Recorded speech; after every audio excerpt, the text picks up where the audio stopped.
Hi, എല്ലാവർക്കും വിജീസ് കിച്ചൻ്റെ പുതിയൊരു വീഡിയോയിലേക്ക് സ്വാഗതം. അപ്പോൾ ഇന്ന് രാവിലെ പൂരിയാണ് ഉണ്ടാക്കുന്നത്. പൂരിയും വെള്ളക്കടലക്കറിയും കൂടെ. അപ്പോൾ പൂരിക്ക് ഞാനൊന്ന് കുഴച്ചെടുക്കുന്നുണ്ട്. അത് കുഴച്ച് വെച്ചിട്ടാണ് പിന്നെ ഞാൻ ചായയൊക്കെ വെള്ളം വെക്കാൻ പോയത്. പിന്നെ അത്രയും നേരം അതൊന്ന് അവിടെ ഇരിക്കട്ടെന്ന് വെച്ചു. അപ്പം ചായയൊക്കെ ഇട്ട് കഴിഞ്ഞതിന് ശേഷം പിന്നെ പൂരി ഇങ്ങനെ ഞാൻ ആദ്യം കുറച്ചൊരു 10-12 എണ്ണം ഞാനിങ്ങനെ ഒരു അടപ്പ് പാത്രത്തിൻ്റെ മുകളിൽ ഇങ്ങനെ ഉണ്ടാക്കി വെക്കും. എന്നിട്ട് അത്രയും ഉണ്ടാക്കിയതിന് ശേഷം വീണ്ടും അടുത്തത് ഇങ്ങനെ ഉണ്ടാക്കും.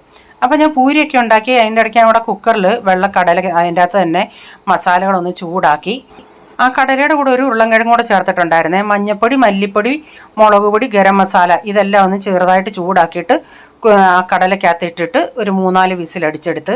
അപ്പോൾ നമ്മുടെ കടലക്കറിയൊക്കെ നല്ല ഞാൻ ഒത്തിരി അങ്ങ് വെള്ളമായിട്ടല്ല എടുത്തത്. അതുകൊണ്ട് ഇത്തിരി ചാറായിട്ട് പൂരി കഴിക്കത്തക്ക വിധത്തിലുള്ള ഇതിലായിട്ടാണ് ഉണ്ടാക്കിയത്.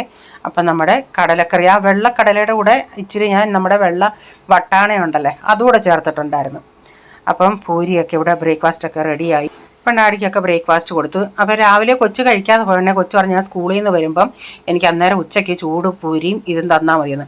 അപ്പോൾ ഞാൻ മാവ് അങ്ങനെ വെളിയിൽ തന്നെ വെച്ചേക്കുമായിരുന്നു. അവൻ ഉച്ചയ്ക്ക് വന്നുണ്ടെങ്കിൽ പിന്നെ അവനുള്ള പൂരിയും കൂടെ ഉണ്ടാക്കി കൊടുക്കുന്നുണ്ട്. അത്രയും നേരം വെളിയിൽ ഇരുന്നുണ്ടെങ്കിൽ മാവ് നന്നായിട്ടങ്ങ് ഇതായതുകൊണ്ട് നല്ലതായിട്ട് ഇങ്ങനെ കുമിളിച്ച് വന്നായിരുന്നു. അപ്പോൾ ഇന്നലത്തെ ഇച്ചിരി ചോറുണ്ടായിരുന്നു. അപ്പം ഞാനതിങ്ങനെ ആ വെള്ളമെല്ലാം കഴുകി വാരി പാത്രത്തിൽ ഇട്ടിട്ട് ഒന്ന് ഇച്ചിരി വെള്ളം ഒഴിച്ചിട്ട് ഞാനതൊന്ന് വിസിലടിച്ചെടുക്കുന്നുണ്ട്. വിസിൽ വന്നില്ല, പിന്നെ ഞാൻ ഇടയ്ക്ക് വെച്ച് തുറന്നെടുക്കുമായിരുന്നു. പിന്നെ തോരൻ വെക്കുന്നത് കാബേജും ക്യാരറ്റും കൂടെ ഉള്ള തോരനാണ്. അപ്പം സവാളയൊക്കെ ഒന്ന് വഴറ്റിയതിന് ശേഷം അതിൻ്റെ അകത്ത് ആവശ്യത്തിനുള്ള തേങ്ങയും മഞ്ഞൾപ്പൊടിയും കറിവേപ്പില എല്ലാം ഇട്ട് അതൊന്ന് വാടി വന്നിട്ടുണ്ടെങ്കിൽ പിന്നെ അരിഞ്ഞ് ക്യാരറ്റും കാബേജും കൂടി ഇട്ട് കൊടുത്തിട്ടുണ്ട്. എന്നിട്ടത് നന്നായിട്ട് ഹൈ ഫ്ലെയിമിലൊന്ന് ഇളക്കി കുറച്ച് കഴിഞ്ഞാണ് ഉപ്പും ചേർത്ത് കൊടുത്തിട്ടുണ്ട്. അപ്പോൾ കുക്കറിൽ ഇങ്ങനെ എടുത്തുകൊണ്ട് ചോറ് നല്ല മണിമണി പോലെ വന്നിട്ടുണ്ട്. അതൊന്ന് കാണിക്കാൻ വേണ്ടിയാണ് ഞാൻ ഇങ്ങനെ പ്ലേറ്റിലോട്ട് ഇട്ടത്. അപ്പോൾ എനിക്ക് അറിയത്തില്ലായിരുന്നു വിസിൽ വെക്കണോ വേണ്ടേന്നുള്ളത്.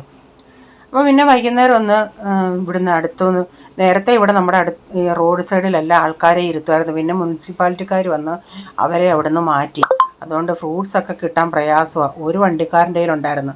അപ്പോൾ ഇച്ചിരി പേരയ്ക്കയും ഈ പഴമൊക്കെ വാങ്ങിച്ചുകൊണ്ട് വന്നതാണ്. ചാനൽ ഫോളോ ചെയ്തിട്ടില്ലെങ്കിൽ ഒന്ന് ഫോളോ ചെയ്തേക്കണേ.